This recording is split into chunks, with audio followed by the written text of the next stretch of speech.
शांति जब कुमुद के घर आती है तो देखती है कि हॉल में कुमुद सोफे पर बैठी हुई है और उसके सास ससुर उसे ड्राई फ्रूट्स खिला रहे हैं। तो बहू की सेवा हो रही है। शांति, तुम्हें तो पता ही है कि मेरी बहू प्रेग्नेंट है। हाँ, मुझे पता है तुम्हारी बहू प्रेग्नेंट है, लेकिन तुम इसकी प्रेगनेंसी में इतनी केयर क्यों कर रहे हो कि पड़ोसियों को देखकर जलन हो रही है। मेरी बहू, मैं चाहे जो करूं, जलने दो जिसे जलना है। गीता की बात सुनकर शांति अपने घर चली जाती है। तभी गीता के फोन में कुमुद की मम्मी अमीशा का फोन आता है। गीता कॉल रिसीव करती है। हेलो समधन जी, बोलिए। समधन जी, बहुत दिन हो गए मैं अपनी बेटी से मिली नहीं हूँ, तो उसे कुछ दिनों के लिए मायके भेज दीजिए। अरे, मैं आपको बताना तो भूल ही गई कि आपकी बेटी माँ बनने वाली है और आप नानी बनने वाली हो, तो आप ही यहाँ आकर क्यों नहीं उससे मिल लेती हो। मैं नहीं आ सकती, आप ही उसे यहाँ भेज दो। अपने ही सास की बातें सुनकर कुमुद समझ जाती है कि उसकी मम्मी उसे मायके बुला रही है, इसलिए वो अपने हाथों के इशारों से अपनी सास को मना करती है और गीता ये बात समझ जाती है। समधन जी, बहू अभी वहाँ नहीं आ सकती, वो कुछ दिनों बाद आएगी। इतना बोलकर गीता फोन डिस्कनेक्ट कर देती है। बहू, तुमने मायके जाने से मना क्यों कर दिया? और तुमने अपनी माँ से फोन पर बात भी नहीं की? और जैसे ही उनका फोन आया तो तुम्हारे चेहरे का रंग क्यों उड़ गया? मैं आपसे क्या ही बताऊं, मेरी इच्छा नहीं है आप सबको छोड़कर जाने की। मेरा पेट दर्द करने लगा। पेट दर्द का सुनकर उसके सास और ससुर आनंद फानन में डॉक्टर को बुलाते हैं। हालांकि कुमुद सिर्फ नाटक कर रही थी ताकि उसे जवाब न देना पड़े।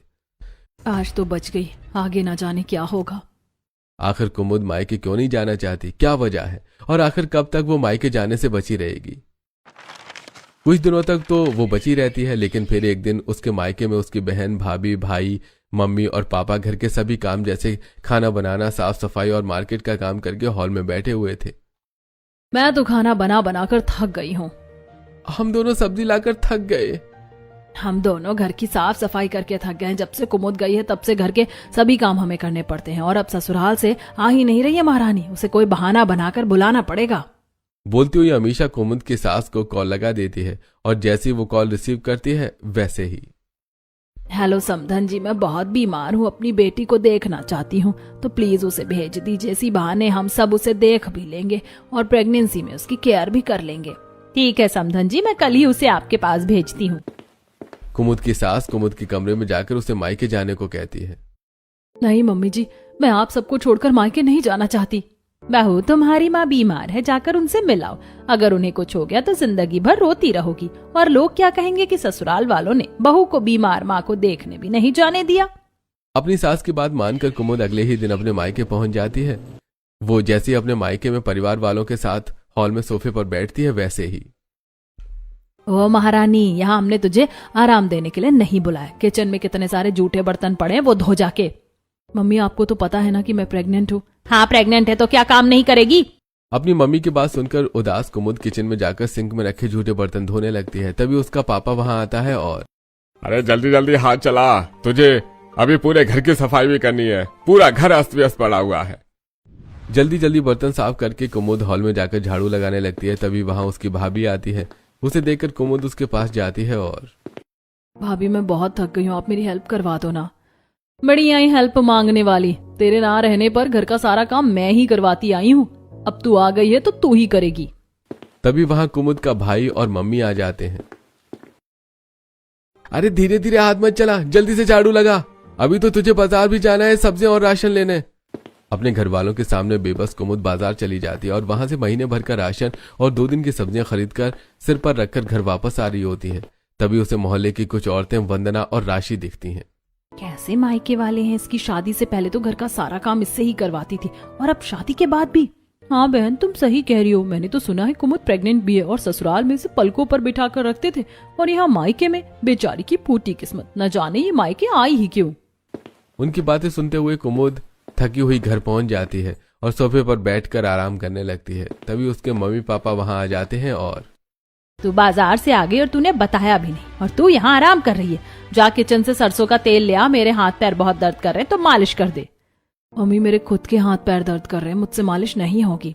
बहाने मत बना, अगर तुझे खाना खाना है तो मैंने जो कहा वो कर।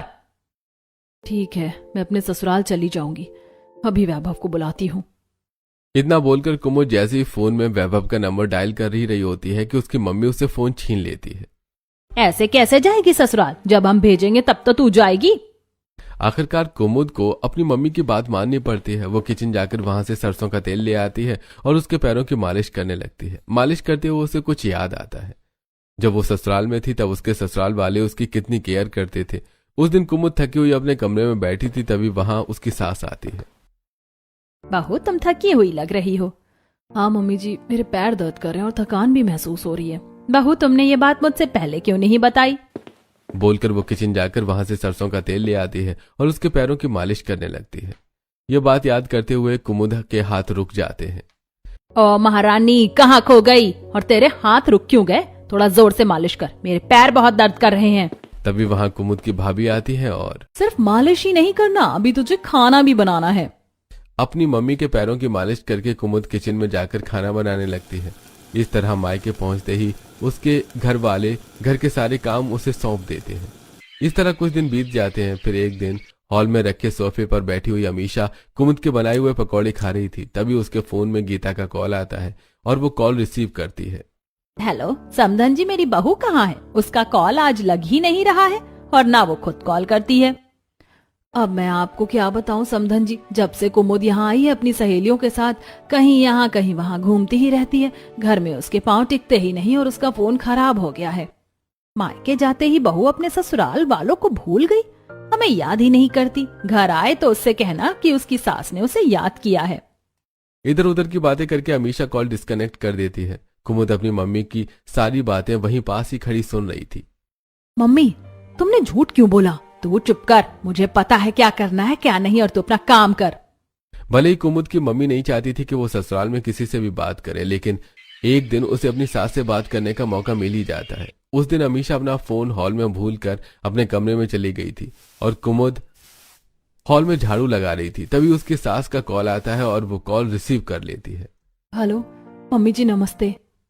गीता जैसी कुमुद की आवाज सुनती है तो वो फटकारती है। बहू, तुम जब से अपने मायके गई हो तब से अपने ससुराल को भूल ही गई हो ना। तो कभी खुद से कॉल करती हो और मैं कॉल करती हूँ तो बात भी नहीं करती। और मैं क्या सुन रही हूँ कि तुम घर पर नहीं रहती। मम्मी जी, आपको जितना भी डांटना है घर में डांट लेना। आप आज वैभव जी को मुझे लेने यहाँ भेज दीजिए। इतना बोलकर कुमुद फोन डिस्कनेक्ट कर देती है और अपने कमरे में जाकर पैकिंग करने लगती है। उसी दिन कुमुद के सभी मायके वाले हॉल में इकट्ठा होते हैं। अब हम घर के कामों से मुक्त हैं तो हमें कहीं वेकेशन पर जाना चाहिए। तभी वहां ट्रॉली बैग लेकर कुमुद पहुंचती है। महारानी, ये बैग लेकर कहाँ जा रही हो? वेकेशन पर हमें जाना है, तुम्हें नहीं। कुमुद अपनी भाभी की बात का जवाब दे पाती उससे पहले ही वैभव वहां आ जाता है और कुमुद उसके पास जाती है। आ गए आप, अब चलो यहाँ से। अरे ससुराल जाने की इतनी भी क्या जल्दी है? मुझे चाय पानी पिलाओ, थोड़ा आराम करने दो, फिर चलते हैं। नहीं नहीं, अभी चलो, चाय पानी रास्ते में कर लेना। अचानक वैभव को वहां देखकर कुमुद के मायके वाले सन्न रह जाते हैं। वो कुछ बोल ही नहीं पाते और कुमुद उसके साथ अपने ससुराल चली जाती है। कुमुद सोच रही थी कि ससुराल में उसे डांट पड़ेगी, लेकिन वहां पहुंचते ही उल्टा हॉल में बैठे सभी ससुराल वाले उसे प्यार देते हैं। गीता उसके पास आती है और उसके हाथ को पकड़कर, बहू, तुम तो मायके जाकर हमें भूल ही गई थी। मम्मी जी, मैं किसी को नहीं भूली थी, वो तो मैं किसी कारण से आपको फोन नहीं कर पा रही थी। कुमुद बहू, अब से तुम मायके डिलीवरी होने के बाद ही जाओगी। इतने दिनों बाद अपने ससुराल वालों का प्यार और केयर महसूस करके कुमुद की आंखें नम हो जाती हैं और एक बार फिर ससुराल वाले उसे अपनी पलकों पर बिठा लेते हैं। इसी तरह कुछ दिन बीत जाते हैं और उसकी प्रेगनेंसी का चौथा महीना चालू हो जाता है। एक दिन हॉल में बैठी कुमुद की सास, दादी सास और नंद ड्राई फ्रूट्स और गोंद के लड्डू बना रही थी। तभी उनके पड़ोसी ने विमला, जूली और शांति आती है। ये क्या लगता है कुमुद बहू के लिए लड्डू बनाए जा रहे हैं? हाँ शांति, डॉक्टर ने बहू को आयरन, कैल्शियम और खून की कमी बताई है और प्रेगनेंसी की हालत में ऐसा नहीं होना चाहिए, तो बस हम सब ने सोचा क्यों ना लड्डू बना दिया जाए। आपने बिल्कुल ठीक सोचा गीता आंटी, काश हमारी साथ भी हमारे लिए इतना करती। तभी वहां कुमुद आती और विमला की बात सुनकर, हर किसी की सास एक जैसी नहीं होती, सबकी अलग अलग होती हैं। तभी तो प्रेगनेंसी में ससुराल वाले तुम्हारी इतनी केयर कर रहे हैं, खाने पीने में कोई कमी नहीं रख रहे हैं। जूली की बात सुनकर एक बार फिर कुमुद को मायके की एक बात याद आ जाती है। शादी से पहले जब वो अपने मायके में थी और कुछ भी खाने की कोशिश करती थी तो उसके घर वाले उसे टोक देते थे। कुमुद किचन में फ्रिज से एप्पल निकाल कर खाती तो उसकी मम्मी, अरे ये तेरे लिए नहीं, तेरी भाभी के लिए है। वो ड्राई फ्रूट्स खाती तो उसकी बहन, दीदी ये ड्राई फ्रूट्स आपके लिए नहीं, मेरे लिए हैं। और जब सभी हॉल में बैठे कचौड़ी और समोसे खा रहे होते तो कुमुद उनसे मांगती तब। कुमुद, तू कचौरी और समोसे खाकर क्या करेगी? और वैसे भी हम तेरे लिए लाए ही नहीं है। कुमुद बीती बातें याद करके पत्थर सी जम गई थी। तभी लड्डू बना रही उसकी सास। बहू किन ख्यालों में खो गई? कुछ नहीं मम्मी जी, बस ऐसे ही सोच रही थी कि मैं इतने लड्डू अकेले कैसे खाऊंगी। जैसे खाते हैं वैसे। और हाँ, खबरदार जो किसी के साथ शेयर करने की कोशिश की तो ये सब तुम्हारे लिए हैं। तो इस तरह ससुराल में कुमुद की प्रेगनेंसी की केयर अच्छे से होती है और देखते ही देखते उसकी प्रेगनेंसी का 8वां महीना शुरू हो जाता है। उस दिन उसके ससुराल वाले उसके लिए मार्केट से gown, sleeping bag, relaxing chair जैसे बहुत सारा सामान लाए थे और हॉल में बैठे उसे दिखा रहे थे। तब उसकी सास के फोन में उसकी मम्मी का कॉल आता है। समधन जी, अब मेरी बेटी 8 महीने की प्रेग्नेंट हो गई हो तो उसे मायके भेज दीजिए, उसका बेबी शावर करना है। समधन जी, बेबी शावर की तैयारी तो हम कर रहे हैं। समधन जी, हमारे यहाँ की रीत है कि बेटी का बेबी शावर मायके में ही तो होता है। अब रीत है तो उसे बदलना नहीं चाहिए। आप कल ही हमारी बहू को यहाँ से ले जा सकती हैं। कल क्यों, आज ही दामाद जी के साथ उसे भेज दीजिए। आज से ही हम उसका ख्याल रखेंगे। अपनी सास के कहने पर न चाहते हुए भी कुमुद अपने पति के साथ अपने मायके पहुंच जाती है और वैभव उसे वहां छोड़कर घर वापस लौट आता है। हॉल में खड़ी कुमुद से कोई पानी भी नहीं पूछता और उसकी बहन उसका बैग खोल देती है। देखूं तो क्या क्या लाई हो ससुराल से। रजनी बैग से सारे कपड़े बाहर निकाल लेती है। कुमुद के बैग में सिर्फ गाउन और ढीले सलवार सूट के अलावा कुछ भी नहीं था। ये कपड़े तो मेरे काम के नहीं हैं। तभी उसकी मम्मी उसके पास आती है और कपड़े उठा लेती हैं। ये कपड़े तेरे काम के नहीं है तो क्या हुआ, तेरी भाभी के काम आएंगे, वो भी तो कभी प्रेग्नेंट होगी। अमीशा कुमुद के सारे कपड़े अपनी बहू को दे देती है। मम्मी, तो फिर मैं क्या पहनूंगी? मैं क्या पहनूंगी? तेरा क्या मतलब है? तू अपनी भाभी की पुरानी साड़ियां पहनेगी? तो क्या आप सबने मुझे यहाँ भाभी के पुराने कपड़े पहनाने के लिए बुलाया था? नहीं नहीं, हमने तुझे किस लिए बुलाया है तुझे बाद में बताएंगे।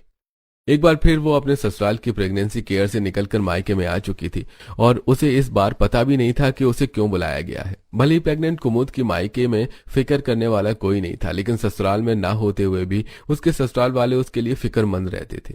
एक दिन उसके ससुराल वाले हॉल में बैठे हुए थे, इसी के बारे में बात कर रहे थे कि भाभी मायके में न जाने कैसी होंगी, उनका अच्छे से ख्याल तो रख रहे होंगे ना। अरे इतनी ही फिक्र है तो चलो देख कर आते हैं बहू को, और वैसे भी अब वहां उसका बेबी शावर होने वाला है। उन सभी की बातें चल ही रही थी कि तभी नरेंद्र के फोन में सुनील का कॉल आता है। अरे भाई समधी जी, आपसे मुझे बहुत जरूरी काम है। अरे बोलिए ना, क्या काम है? अब मैं कैसे कहूँ, मुझे तो बोलने में भी शर्म आ रही है। 4 दिनों बाद कुसुम का बेबी शावर है और हालत कुछ ऐसे बन गई है कि पैसे ही नहीं है। अरे बस इतनी सी बात, आप चिंता मत करिए समधी जी, मैं रुपए लेकर अभी आता हूँ। मेरी बहू के बेबी शावर में कोई कमी नहीं रहनी चाहिए। अरे आप यहाँ मत आइए समधी जी, आप डिलीवरी से पहले बहू का मुंह ससुराल वाले नहीं देख सकते, ऐसा करना अपशगुन होता है। अच्छा ठीक है, मैं नहीं आता, मैं पैसे भिजवा दूंगा। पैसे की बात सुनकर सुनील फोन डिस्कनेक्ट कर देता है। तो इसलिए आप सबने मुझे यहाँ बुलाया है? अरे नहीं तो क्या, नहीं तो कौन पागल होगा जो प्रेग्नेंट बेटी को ससुराल से बुलाकर उसकी सेवा करेगा। तू यहाँ खड़ी खड़ी कानून मत झाड़, जा कुछ काम कर। कुमुद एक बार फिर मायके में आकर फंस चुकी थी और इधर 3 दिन बीत जाने के बाद चौथे दिन हॉल में बैठे उसके ससुराल वाले ये सोच रहे थे कि बेबी शावर में कुमुद क्या कर रही होगी।